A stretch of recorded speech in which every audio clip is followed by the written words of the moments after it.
I now work less than you do at composing, and yet this is my full-time career.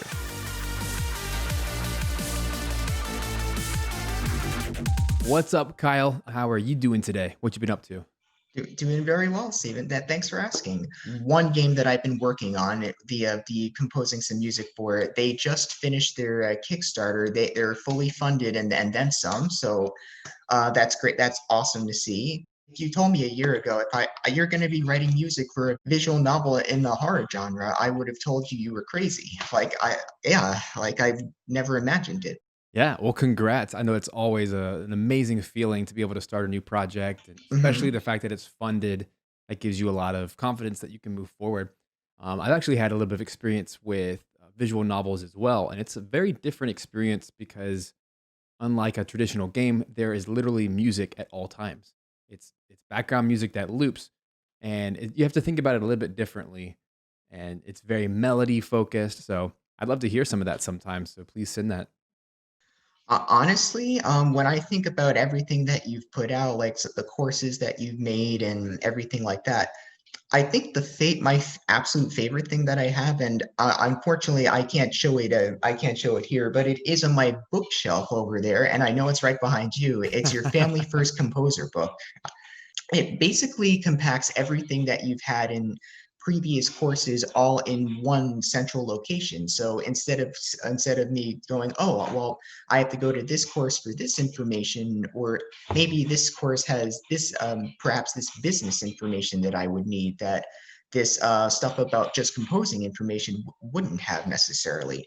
But a Family First Composer has all of that in one book. So if I have to flip to a certain page to get advice on something, I go to that page, I see what you have to say, and then strategize on that basically. Well, that's awesome. Have you noticed any changes in your game composition career as a result?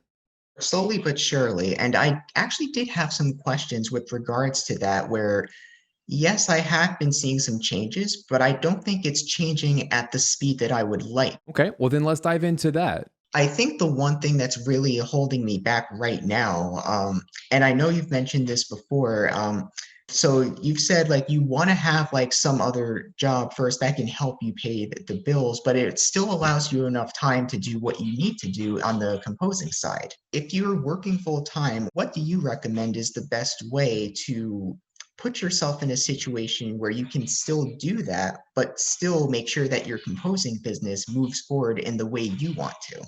That's a great question. And I feel like that is something that trips up a lot of composers at the beginning because you're exhausted, right? You're working all the time and you're trying to figure out how am I supposed to build this side business? I'm constantly exhausted from my full-time job. Well, I tell this to people all the time that it usually takes about 3 to 5 years before you start to see a replaceable income. I base my life solely off of the 80-20 principle, which is something you've probably heard me talk about here on the show, which is the idea that Yes. 80% of the results are affected by the 20% of your input. So 20% input, 80% output. I didn't come up with that. It's a law of the universe, actually, that you can apply it to just about anything. It doesn't have to do with business only, but it's a great way to gauge what is the point of diminishing returns. Because you'll see this everywhere. You'll see it in your time, in your relationships, in your business, in your finances. But specifically for what we're talking about with how do you uh, how do you bide your energy and how do you 'cause, you don't have unlimited energy. You have to protect it. And that's one of the challenges at the beginning is you're constantly focusing on your full-time job. So how do you give extra when you don't have extra to give? Well, I believe if we were to use the 80-20 principle here, if you spend 80% of your time at your full-time job and you're only getting 20% into your game composition business, it's going to take a very long time to grow. So what I suggest is to position yourself to flip it, which may not happen immediately, but from something that I did is I became a music teacher. So that way I at least was fueling the music career, even though it wasn't exactly what I wanted to be doing. But the cool thing about music teaching in particular is you kind of have your own flexible schedule. And so what I did is I actually started, I think, teaching 2 or 3 days a week. And I built it up to 6 days a week where I was teaching about 80 students. And gradually over every 6 to 9 months, I would drop a day and then make more time to compose. And it just kind of subtly switched it over the course of about 3 years to the point where the 80/20 principle taught me that to teach anything less than 2 days would give me significantly less income than to just take those 2 days and write music. I did that math about what's my average rate for writing music and how long does it take me to, on average, to get gigs and to perform the gigs. And that's how it worked out for me. And if you were to kind of zoom out, it was about a 5 year process from start to end of what point did the scales tip to where the side income actually became the full time income, and then I could replace it. And now, fast forward several years later, um, people don't really know this about me, but I've only been a full time composer, like zero other sources of income for I guess about 3 years now. It feels like longer because I've been writing music for professionally for I guess 16 or 17 years, getting paid to do it. I was doing this back in high school and college. I was writing for games and some films at the time, and it's just interesting how it has very little to do with how much time you actually have in a week because we all have 24 hours a day, right? No one Right, doesn't matter how right. rich you are or whatever, you can't buy an extra hour. But what you can do is you can choose your priorities first and let everything else follow. So anything you can do at this stage that you can position yourself to have as much time as possible to write music, I would. Now, in some situations, you just can't because you have a full time job, you have a certain commitment level where you can't just drop a day. But I don't know. I think in some cases, if you could work remotely, as many people are having to do right now because of COVID, people that would Right. never work remotely have that opportunity to be at home. Well, you just saved maybe an hour of driving time that you didn't have before. Convert that into writing time, and just try to find these little pockets that you can, put together. I don't know for you if that means, you have 15-minute breaks throughout the day. If you could just like leave a session open and work on something periodically throughout the day. I don't know. It kind of depends on your how you treat your energy levels. But I really would encourage you to focus on the 80/20 rule and how can you get an 80% return for 20% effort. So one suggestion Got for it. you is Got it. to set aside a certain amount of time every day. Because what I did in my situation is I knew that I had to go teach for about 7, 8 hours in the afternoon, evening. I would teach about 1 to 9 p.m. Monday through Saturday. So by the time I got kids to school and that kind of stuff, it was already 10, 11 o'clock in the morning. And I only had maybe 2 hours, 3 hours to write music. But that's a lot of time if you know exactly what you're going to do. So what I have found is most people don't plan, they just hope, like, they just show up and hope that something's gonna happen. They'll just sit down in their studio, and they'll either get sidetracked with social media or with emails or with research or any number of things that don't actually move the business needle forward. But if you have a written plan about what you're going to accomplish every day, which you could do once a week for the following week or once a month for the following month, or at the beginning of the day for that day. But, if you were to look at my schedule right now, I have a full list and it's usually in about 15 to 30-minute increments. It's all itemized. And I do this at the beginning of the week. I do it on Sunday for the following week.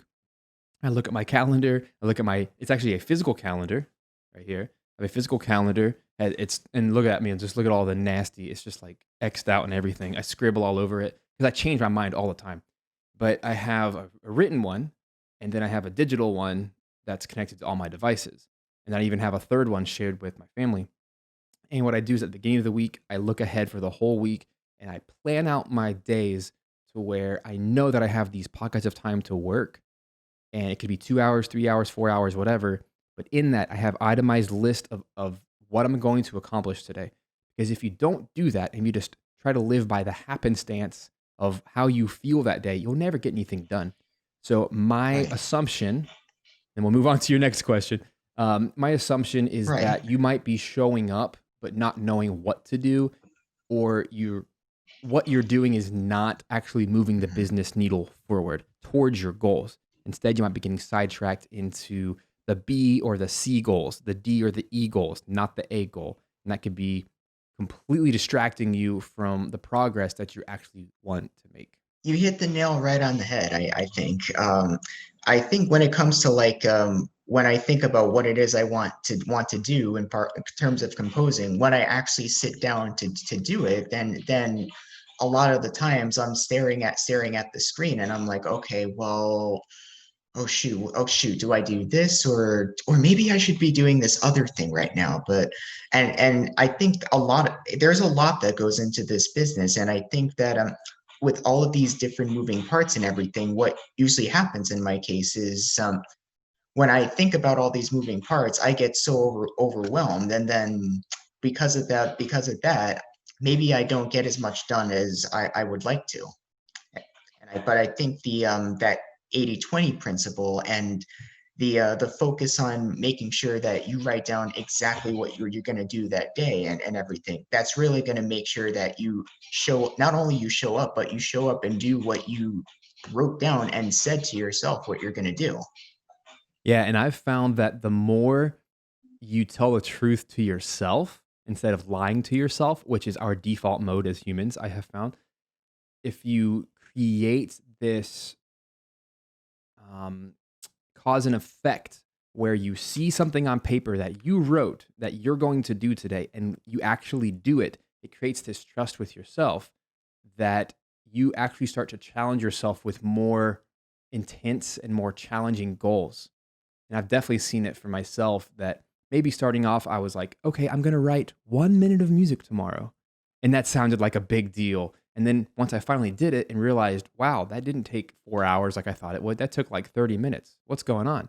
What happens is you start to build these patterns in your life and you start to realize, wow, I can do that. And I can do that faster than I thought. And the more you start to build upon this self and you constantly, day after day, actually do the things that you said you're going to do, it creates success in your life and it creates a snowball effect that gets you really pumped up to take chances, to try new things, and to work with new people and to reach out to people you never thought you'd be able to talk to and things like that. And you just start to build that confidence that over time, it really does build a career. Yeah, I think I am gonna really start paying more and more attention to that.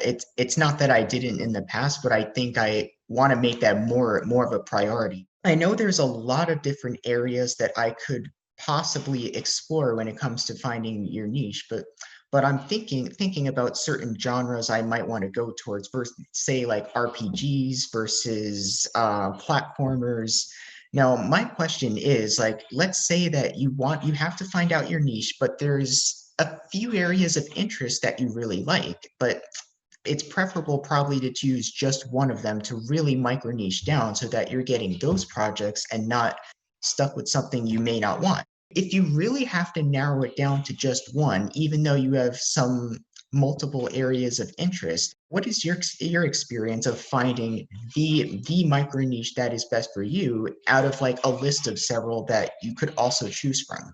I feel like that is something that a lot of composers struggle with here at the beginning. They're talented at multiple genres and they could do a lot of things. And you could even expand this to say, but I want to do film, but I want to do TV, I want to do podcasts, right? How do you just focus on something, right? I don't think there's a right or wrong way to do this because the thing about the game industry is there are so many successful models. You could literally pick one and run with it. Um, but something that I have seen and that is helping a lot of composers at this early stage is to pick one thing and stick with it for 6 months. This solves a few problems. First of all, it makes a decision when we're caught in a sea of indecision. There's a million things you could do, right? But when you actually, it goes back to what we said earlier about writing it down and just doing it. You no longer waste time thinking about sideways energy, as I call it, where you're like leaking. Like think of a car leaking oil. It It needs to be fixed. It's something that just bothers you, but you don't want to deal with it. It's something you constantly have to think about and it's draining you. Stop thinking about the other things. Do the one thing and do it for 6 months. This is a guiding principle in my life that it to me this is not going to work for everybody, but I think for anyone dealing with indecision to pick one thing and to just follow through with it, it doesn't matter if it's a terrible idea or not. Good or bad, it doesn't matter. Just do it for 6 months. So it solves the decision problem, but on the another point, it is a long enough time frame that you will know by 6 months in of anything, a habit, a hobby, an activity, a business strategy, a genre of music. You will know after 6 months if you love it or you hate it. You'll just know because 6 months is a long time to do anything. But it's not so long that you feel like you're stuck in a rut because you could get to month number 3 or 4 and never see the momentum until 5 or 6. But there's something about getting to that 6-month point that, wow, I did that for half a year. And at that point, you can reevaluate. Should I do this for another 6 months or should I just scrap it all together? And I'll be totally honest with you. This show right here, right now, this current format of where I get to talk to audience members, I get to talk to AAA composers, and I get to just kind of share my thoughts on music business. This is a new model for me, and it was very scary for me to start it. And I actually thought it was a terrible idea, and I probably still think it's a terrible idea, but there's people who think it's an amazing idea and are really receiving value. And here we are, we're about, I don't know, 3 months into this, and I still have this self-doubt, but that's because I'm the one doing it. And that's just how anything is as a creative. We always doubt ourselves because we can't see the macro view. We don't get to feel the other people experiencing what we're doing. That's definitely true with music. So that's kind of the main points there is we have it makes a decision. It is a long enough time frame to actually get something done and to build some momentum. But I hinted at this earlier that I guess a third point would be it is short enough that if it was a terrible idea, you have enough data and analytics by that point to change course. So you could do this, um, if you're going to, for example, just focus on video games, you can just focus for 6 months. And let's say you really have a burning desire to also do film and TV podcast. Okay, great. Pick games or another one for 6 months and just see what that does for your career. If that gives you the focus that you actually need to do something about it. And so specifically to what you said of picking a game genre, just pick the one that you love the most today. Because chances are in a week you'll have a new favorite, right? Because we're creative people, we're fickle with our mindset. But think about it. How much success have you experienced by being fickle, by being someone who constantly changes their mind? You really can't grow anything. You can't build anything of substance in a day. The old adage of Great Wall of China was not built in a day, right? And it's not. I mean, nothing of significance is built in a day or a month or even typically a year. Sometimes it takes 5 years, but you will know after 6 months if it was a good idea or a bad idea. And I hate that that's not a direct answer to your question, but that's the filter that I would ask myself.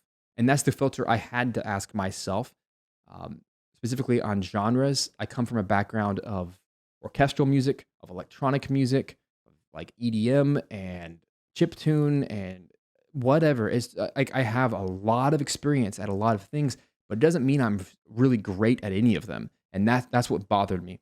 And so that's why I decided, you know what? I'm going to channel all of this focus and energy on 2D action platformer RPGs and Metroidvanias. So that's currently where I'm at in my career. Those are the projects that come to me naturally. Those are the things that I enjoy doing the most. I'm the most passionate about them. And maybe in 6 months, because I've set my time frame, maybe at the end of this 6 month period, I will niche down further to Metroidvanias, platformers, or RPGs and make that my sole thing. But right now, I don't feel the need to because I have to test the waters of my current decision for 6 months before I can reevaluate. Right. And get the analytics to see if it's working or what's working, basically. Yep. We are entrepreneurs if we want to be a freelancer. That's just what it is. You have your own business. You have to think in a business mindset. You have to test things. So I feel like if I'm not testing something, I'm not growing. Because in my mind, growth is not about success versus failure. Growth is, did I try something and did I learn from it? Because how can you ever become better unless you tried something and then evaluated if it worked or it didn't work? This is why I do so many different things with YouTube and Right. podcasts and game music packs and library production tracks and affiliate marketing. I do about 20 things, but not all at once. I've just tried a lot of things to know this works. So, for example, because you're one of my course students, I've tried a lot of things, but courses are the one thing more than anything else that I do in my life that is a true 80/20 principle return. I put 20% effort and get 80% financial and career and influence results versus, say, game music packs. Nothing wrong with those, but that usually takes me 80% effort to get 20% results. 20. Right. So if you can learn Right. which of the activities really get the best results for you, you can stop the ones that don't get the best return and focus on the ones that do. With this kind of career choice and everything, I've noticed you really have to take care of your mental health. If you're finding that your mental health isn't at the point where it should be and everything, what are some ways that you try to make sure that it doesn't go off the rails and that you are mentally stable and can do the things that you want to in the manner that's appropriate? Mental health is extremely important. That's true of any career, but especially someone as a freelancer and as an entrepreneur. And in my situation, now that I've been doing this a while, I'm now a business, I guess, a business manager as well, where I actually have contracted musicians who I work with, and I'm constantly managing as well. And I'll tell you some of the pitfalls, and then I'll talk through some of the strategies. Some of the easy pitfalls in this position is ego can easily creep in because you're doing cool stuff, right? And you're blasting your stuff to the world and people are praising you. It's easy to become egotistical or arrogant. It's really easy to take advantage of that influence or that power and to use it for selfish reasons, right? To use people. It's really easy to get really caught up in so much into the creative process that you shirk your other responsibilities. And in my case, with a family, I have to protect that harder than I ever had to protect it before. I have very, very extreme cutoff periods where I don't take phone calls, I don't take messages, I don't answer DMs, et cetera, et cetera, et cetera. So these kind of pitfalls are very distracting, and that's part of the responsibility of having your own business. Because um, I'm not sure if you've watched my chat with Graham Cochran. It was actually the first episode of this new series, and I would highly recommend that chat because we talked about his guidelines for how he protects his family. And he's a multimillionaire, and he is someone that everyone wants to talk to. Everyone wants his time, and he has to be absurdly protective to the tune of like his phone's not with him, and he has very cut and dry schedule. Doesn't take very similar. Like he's not taking calls at certain times, and um, I think the more success you have, the more you have to protect that that side. And so, some solutions and some strategies that I found, which I think are pretty universal. Got to have good sleep. You got to have good eating habits. Um, you need to exercise in some capacity. That's different for everybody. I think those are kind of universal health things that here's the thing. I don't consider mental health to be really its own isolated event. I believe physical health, spiritual health, relational health, social health, emotional health, they're all related. Mental is just one of the many. But if you don't have good nutrition, it's going to be hard to think. If you haven't had good sleep, it's going to be really hard to think and to process and to help people. It all goes together. They're all linked. So I don't believe in necessarily mental health. I just believe in health. I think I want to live a long life with a big influence, and I want to serve people, and I want to lead my family well, and be an industry leader and lead my community well. So they all go hand in hand. But I think for me, uh, which is not, I can't say that everyone's exactly like me, but I know for me, social media in recent years has been more of a distraction than help. I actually have zero business. I don't know if I can even say zero, but like in recent years, all next to nothing has happened in my life because of social media. So I'm off of it, and I've been off of it for about 3 months now, and it's been very cleansing for me. And that's never been a public announcement. That's just something that I've personally chosen to do, and that's been very healthy for me. In the same way, my phone right now is on do not disturb. I just hate it. I hate phone calls. And I hate text, and I hate distracting away from the thing that I said I was gonna do on paper. And email is one of those things that can just pull you into the black hole because everyone wants your time, and the second you open up emails and there's 10 or 15 emails unresponded, it can give you anxiety, and it makes you feel like you have to respond to all of those. I don't even open up my email client, until about once a day, sometimes twice a day, and it's usually after I've done everything that is, like, the top 1 or 2 items on my list. And I don't even write email in my schedule. I literally don't ever wanna think about it, but because I have to be a sane, rational human and respond to people, um, I try to do that, like, the last thing at the end of my workday or at least after I've gotten some stuff done. So I think when you schedule your life, you just gotta put your priorities first. Um, I work Monday through Friday, a pretty set time, and it's always a little bit later in the morning because I value rest. I value my family, taking care of them. I have school age children, so I got to take care of them with that. I also have some kids in daycare, as well as I want to exercise in the morning. So I like a slow start. So I'm up for about 5 hours before I ever work, which is kind of crazy, but I get a lot done from 5 a.m. to 10 a.m. It's like all of the necessary pieces to have the mental health so that when I enter the studio and I have my list of things to do, I get stuff done. I will batch record multiple videos. I will write 5 tracks in a row. I will do all of my emails in one batch. I will edit videos or I will employ people. Like I'll make documentation. I do a lot of things, but I try to do everything with bulk in mind. And even today's actually an exception, but even with our talk right now, I usually have 2 or 3 of these back to back because I want to make sure that when I set up for something, whether it's a microphone or a camera or a lighting or my notes, even just like I have 3 screens, I have 3 monitors, but even the way that I arrange them can steal so much of my time and energy. So I've actually I'm slowly over time developing like default. This goes here, here, here. So I have like 6 windows up, but like if I go through all that 30-minute setup process, I want to have multiple calls back to back.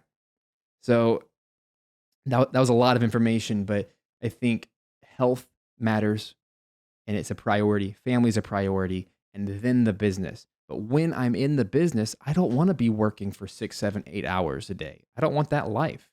And I tell this to people as well that the older I get, the less I want to work. Doesn't mean I want to make less money. I want to make more money because I want to help more people. As I say 4 things. Every month I want more income, more savings, so that I can give and that I can invest. I want more of that every single month of my life. And so the way that that happens is because I do my priorities first. And that way, all of that is taken care of. And then when I sit down for the 2 or 3 hours to work, it's extremely efficient time. And the craziest part of this whole thing is I don't work any more than I used to when I had a full time 6 days of teaching schedule. So, in other words, I now work less than you do at composing, and yet this is my full time career. So, my encouragement to you is you can do this exactly where you are right now. You just gotta, it's a mind shift, it's a mindset shift that you do have the time. You just need to put those hours to work for you. And this is why I talk so stinking much about passive income. It's why I talk so much about setting up systems that work for you. And then once you're actually earning money from all these passive income sources, you can hire people to do them for you to continue them, or you can hire assistants and outsource people to do the things you don't like to do. I'll give you a hint. I hate orchestration. It's something that's very necessary for writing music. But for the game I'm working on right now, I have a team of 4 people because I can, but more importantly, not just I can, the 80/20 principle is at full display for this soundtrack, where I literally get 80% of the payment for a large soundtrack, but 20% of the payment I'm hiring 4 people, which literally quadruples my efficiency, but I'm getting paid 20x their work, which it's mind blowing when you do the math there that I'm only spending 20% of my time when I should technically on paper, I should be spending 4 jobs worth of time, but I'm spending 20% of my time. I guess it's a fifth. Yeah, 20%, 20 out of 100. So it's actually a fifth. It's a fifth, which is pretty crazy. That's why if you can just start there, 80/20, like use 80/20 on every aspect of your life, and you're going to start to see an astronomical increase because we just proved it. It's a 5x multiplier of the efficiency in your life when you start replacing the things you don't like to do, the things you don't want to do. And I think in your situation right now, you do have the time. You just need to know what you're going to do when you have that time. So basically be intentional with your time. And the 80/20 rule basically does that. Absolutely. Here's one final encouragement for you. You will get significantly more work and far more income on these early stages as a composer assistant and as an orchestrator than you will as a composer for games. So if that is a skill set that you do have, there are hundreds of composers right now that need to hire an orchestrator for their projects. Far more possibilities and opportunities that are already available to you, so long as you already have that personal relationship with composers. I don't know what that means for you, but if I were in your position today, as well as focusing on trying to build your career as a composer, I think you're going to go much, much further and get a true 80/20 principle return. You'll spend 20% of your time contacting composers and building relationships with composers that are a few steps ahead of you. 80% of the time, they're going to hire you to work on their projects. And that'll be a rocket for your career in a way that you will never do by yourself. And that is certainly my story. I've gotten to work with a lot of cool people from that. So if I can sense that you are eager to grow at a very fast speed, and that's the way to do it, is to work with other composers. How would you suggest finding like these composers who need orchestration work and everything? I want you to change your mindset on this. Don't ask for work. Work will always come to you if you are in relationship with people who need work. So I'll give you a little inside story here. When I needed an orchestrator, I actually have 2 on this project. I didn't go to Facebook. I didn't go to a group. I didn't go to Twitter. I didn't go to email to look through my contacts. No. I went to texting and I called up 2 people and said, "Hey, you interested in this? This would be perfect for you. You have the skill set. This is due in 2 weeks. Think you can do it? Here's the amount." They both said yes. That day, they were on the schedule. Boom, boom, boom, boom, boom. And also did the same thing with a copyist, someone who makes sheet music. And within 24 hours, I had a team for that project. That's how it works in the industry. So I can't tell you exactly how to be in that position except to go meet composers. It could be social media, it could be a conference, it could just be Zoom calls like this, whatever. But you need to be at the forefront of someone's mind when they think, "Oh man, I need an orchestrator today." And another funny thing, the person I hired is the person who answered the phone. I actually wanted to call somebody else, but they weren't answering their phone because it was a deadline. It was something I needed to start right now because that's how it works. We're in a breakneck speed industry where people need stuff now. They don't need it tomorrow. And if you can be someone who's available, who answers their phone, or at the very least text back, "Hey, when can I call you?" That kind of thing. You're just going to get a lot of work. And all it takes is one of these. And all of a sudden your career just starts boom, boom, boom, boom, boom. And you never know. Your first project could be a big project that you never would have had access to. You might not be the lead composer, you'll be the orchestrator, and your name will be in credits, and that can launch your career. So that's my final encouragement to you is to spend some of your time. I would recommend 20% of your time dedicated to that right there. If that's really a path you want to go, and you'll get 80% of the work. Yeah, I'm gonna do that. Thank you so much again. This has been so helpful. Well, Kyle, it's a pleasure speaking with you, and I hope to talk with you soon.